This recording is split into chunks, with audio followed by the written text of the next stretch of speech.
ఇందాక నా తోటి కార్పొరేటరు హేమ గారు చెప్పినట్టుగా వాస్తవంగా గతంలో రియాక్షన్ ఇచ్చారని చెప్పారు. పాపం చాలా కష్టపడుతుంది. పాపం ఆయన రెండోసారి కార్పొరేటర్ అయ్యారు. ప్రజలకు సేవ చేస్తున్నారు.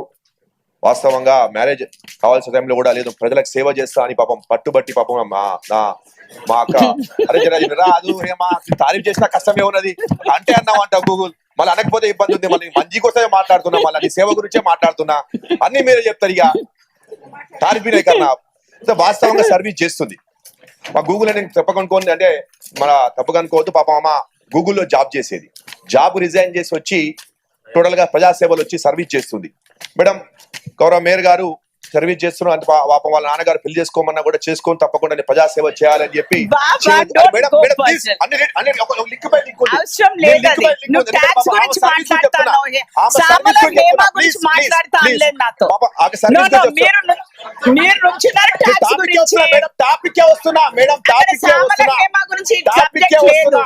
టాపిక్ వస్తున్నా.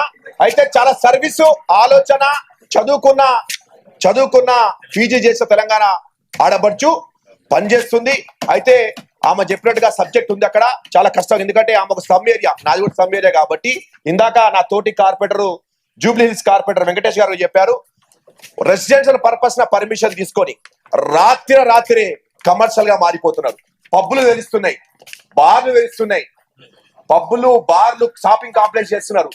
ఇంకోటి ముఖ్యంగా ఓయో హోటల్స్ చేస్తున్నారు. చూసుకుంటే జిహెచ్ఎంసీ రికార్డు చూసుకుంటే మాత్రం రెసిడెన్షియల్ పర్పస్ వెంటనే కమర్షియల్ చేస్తున్నారు.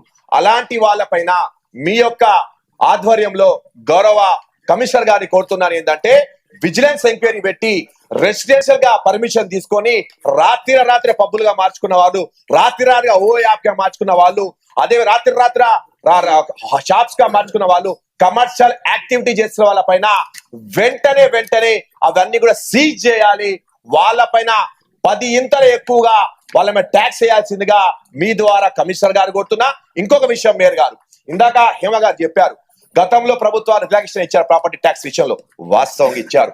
కానీ గత ప్రభుత్వంలో ఉన్నప్పుడు కూడా ప్రాపర్టీ ట్యాక్స్ విషయంలో హైదరాబాద్ నగరంలో గరీబోల పైన గతంలో ఒక కమిషనర్ గారి పేరుని తీయలేదలుచుకోలేను కానీ పాపం ఆయన రిటైర్మెంట్ అయిపోయారు.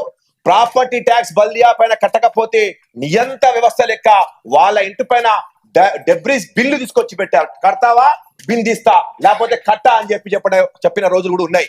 బాధాకర విషయం. అప్పుడు మేము డిప్యూటీ మేయర్ గా లేము, ఒక ప్రజాప్రతినిధిగా లేనప్పుడు కూడా ఒక విద్యార్థి నాయకుడు ప్రశ్నించాం, వాడు ట్యాక్స్ కట్టనంత మాత్రాన వాని ఇంటి ముందు డస్ట్బిన్ పెట్టడం